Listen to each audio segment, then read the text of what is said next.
Hey KOZ guys, KOZ family. This is your KOZ Raw for today, this week. It is August in Texas, and we've had a really mild summer. Matter of fact, it's been kind of unusually mild. Maybe just 2 or 3 days over 100, which is like crazy, not normal for us. And so we gotta count our blessings, because usually it's just screecher hot for weeks on end. But my oldest son Cody has this man, that's the shades I was looking for. I have Oakleys and I don't like them, but I got some ones from Walmart that I really like. For $10. My oldest son Cody said, and he's always joking about the weather because he's an angler, right? So he said, why do they say it's 100 degrees but feels like 110? Why don't they just go with what it feels like? 110. Or it's 110, 100, but it feels like. And why don't we just go by what it feels like, by golly, because that's what it is. So anyway, it's hot and got a lot going on. Just got the tractor back. Got an old 1900 windmill I got to put back together. Got a load of rock that just came in. Got to spread that around to some places. Mrs. Graney's got a little honey-do list for me because I've been gone so much, and I leave again next week, and just a lot happening. But I wanted to speak to you sages out there, you guys that are late 50s, maybe in your 60s, maybe in your 70s. And John Eldredge told a story once that I'll never forget, and it's just really branded my spirit. He told a story about a missionary who the guy had spent 30 years in the mission field, just working in countries, out of the country, like Africa or someplace. And he came back to the States to retire after 30 years in the mission field. And he was feeling kind of beat down and tired, and all of his buddies had told him, everybody that he talked to said, man, you've been in the mission field, you're at retirement age now, and you should relax, you should be tired, golly, you ought to be sitting in your easy chair. And man, he was agreeing with that, and he was believing that, and seems right, doesn't it? Doesn't it seem right? Like, man, you retire, you get a little rest, get a little something. That easy chair, that couch is looking good. And then he went to a Wild at Heart boot camp. And if you've never been to a Wild at Heart boot camp, or if you've never read the book Wild at Heart, you may not catch all of the meaning to this, but there he found out that one of the topics is agreements, making agreements. And you agree that, when you were a kid, somebody said, you're just a dumb little kid. And you make an agreement with that. And for years, you struggle with the idea that you're not smart, or you fight to show everybody you're smart. And it's real common with our KOZ boys, by the way.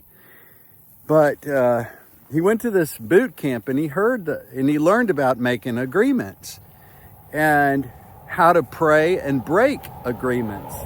Like, that is, I'm not going to agree to that, Satan. I'm not going to agree to what you're saying about me being tired and done with ministry work, with life, with my energy levels are gone.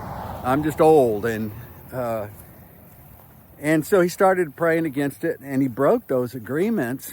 and he wrote John a letter, and he said, man, I just want you to know that I've stepped into a whole nother life, and thank you for teaching me about agreements and breaking agreements. And I just want to say that you 50, 60, 70 dudes out there that are doing KOZ, or maybe you're just thinking about KOZ, or you are, but you don't feel like you're really an important part, you are critical to the way Jesus uses and strategically builds and plans and does ministry and reaching the boys of our world and the other men in our world. If you are a sage, you are in a critical place to make a difference in the world. Man, you may be more important than most of the people sitting in the pews, most of the guys sitting in the pews, the young guys. The young guys desperately need you to show them how to live this life as a Christian. Share your failures and your victories with the boys and the men in this world, because you've been there, you lived it, you fought through it, you understand it. And if you haven't, and if you're just sitting there going, well, I can't really do that kind of ministry, I can't really do that level of ministry. Well, yeah, you can. You can do that this level of ministry. Matter of fact, the boys desperately want you there. There's a hierarchy in manhood, and it's the seasoned veteran of life, and then it's the guy who's just building a kingdom and just getting it done and creating and doing all that stuff. Then there's a young guy who's fired up going into manhood, and then there's the boys who desperately want to know, what does it mean to be a man, and how do I do that? And all of those phases matter. But I'm and it's not just because I'm operating in a season of as an elder among men, among guys, and really not even. I mean, I was with the guy today that was 83, and he drives a Jeep and he hikes and he's like a beast. 83. And I didn't think, like, you're incapacitated, you can't do anything. And I was trying to talk him into, dude, you need to go help in KOZ, you're a beast. So to you seasoned guys, your role is critical. Don't let Satan tell you it's not. Don't believe the lie that you don't have anything of value to offer, that you just need to sit there quietly. Yeah, you probably are more quiet. You probably do sit and think about things far more than the young guys around you that are just in motion. You were one of those guys one time. You were in motion. But now we take what we know, we take what we've learned, the lessons, the beauty of it all, and we share it when it's time. When the Holy Spirit prompts us, we speak. And it is so important to KOZ. And I just want you guys to know that I cherish that and I honor that.